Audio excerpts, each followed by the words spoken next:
পর্তুগালের রাজধানী লিসবনে বাংলাদেশি অধ্যুষিত এলাকায় অভিযান চালিয়েছে দেশটির পুলিশ। দর্শক, এ বিষয়ে জানাতে পর্তুগালের লিসবন থেকে সরাসরি যোগ দিচ্ছেন সহকর্মী আনোয়ারা ইজখান ফাহিম। ফাহিম, লিসবনে বাংলাদেশি অধ্যুষিত এলাকায় পুলিশের অভিযানের কারণ কি জানাবেন আমাদের? মালিয়া, আপনাকে ধন্যবাদ।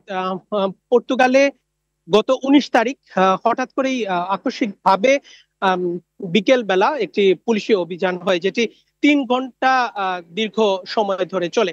এবং এই বিষয়ে লিসবন মেট্রোপলিটনের পক্ষ থেকে একটি প্রেস ব্রিফিং দেওয়া হয় এবং অভিযানের ব্যাপারে তা এই কর্তৃপক্ষ জানান। সেখানে উপস্থিত ছিলেন সুপারিনটেন্ডেন্ট কমান্ডার লুইস এলিয়াস। তিনি তার বক্তব্যে উল্লেখ করেন যে 52টি সুনির্দিষ্ট অভিযোগের প্রেক্ষিতে মূলত জনস্বার্থে এই পুলিশি অভিযানটি পরিচালনা করা হয়। এছাড়াও এই প্রেস ব্রিফিং সময় উল্লেখ করেন পর্তুগালের ক্রিমিনাল ইনভেস্টিগেশন কমান্ডার রুই কস্তা। গুরুত্বপূর্ণ একটি বিষয় তিনি তার বক্তব্যে বলেন যে এই অভিযানের ব্যাপারে আরো বেশ কয়েক মাস আগে থেকেই পরিকল্পনা ছিল এবং অনেকগুলো অভিযোগের ভিত্তিতে তারা এই অপারেশনটি পরিচালনা করেন। এখানে যখন অপারেশনটি পরিচালনা করা হয়, মূলত অনেকটা আতঙ্কগ্রস্ত পরিস্থিতিতে পড়েন যে বাংলাদেশি অধ্যুষিত এলাকাটি যেখানে অভিযানটি পরিচালিত হয়। মূলত এই রাস্তাটি মানে রুয়া দু বেনফরমোসো, এই গলিটিতে বেশিরভাগ ব্যবসায়ী হচ্ছেন বাংলাদেশ এবং এই এলাকাটিতে বেশিরভাগ বাংলাদেশিরাই বসবাস করেন।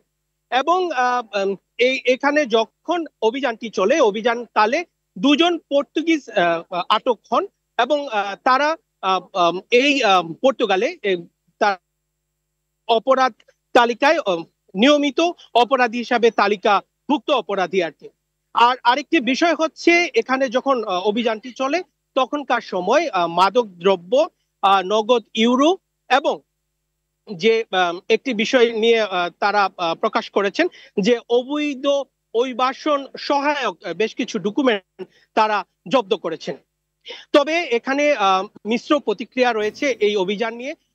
সবাই যে দেশটিতে রাজনৈতিক দলগুলো রয়েছেন তারা